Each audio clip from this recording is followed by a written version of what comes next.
आणि आता आपण थेट जातोय इंदूरमध्ये, जिथे भय्यूजी महाराज यांच्या पार्थिवावर अंत्यसंस्कार करण्यात आलेत। आता भय्यू महाराज हे पंचतत्वात विलीन झालेत।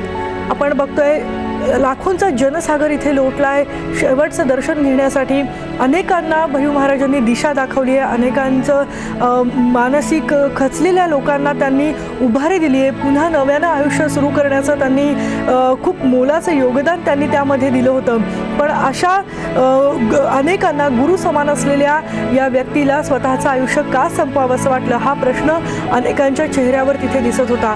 काही वेळापूर्वीच त्यांच्या पार्थिवावर अंत्यसंस्कार करण्यात आले। शेवटच्या प्रवासाला निघाल्यानंतर अनेक जण देशभरातून जे त्यांचे अनुयायी होते ते आवर्जून इथे उपस्थित राहिले होते।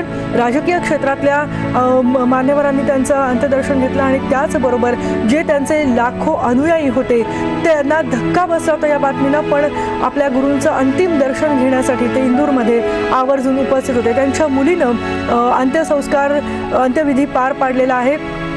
भय्यूजी महाराज हे फक्त आध्यात्मिक क्षेत्रातलं नाही तर राजकीय आणि सामाजिक क्षेत्रातलं सुद्धा खूप मोठं नाव होतं। अनेक राजकीय नेत्यांशी त्यांचे सलोख्याचे संबंध होते, पण त्याचबरोबर सामाजिक क्षेत्रात विशेषतः ग्रामीण भागामध्ये त्यांनी खूप मोठं काम केलेलं आहे।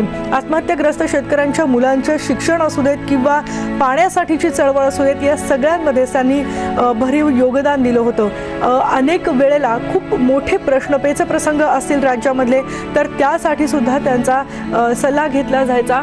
आणि असं व्यक्तिमत्व ज्यांचे लाखो अनुयायी आहेत, अनेकांना त्यांनी गुरुमंत्र दिला होता। भय्यू महाराजांकडून गुरुमंत्र घेण्यासाठी देशभरातून लोक आवर्जून इंदूरमध्ये यायचे।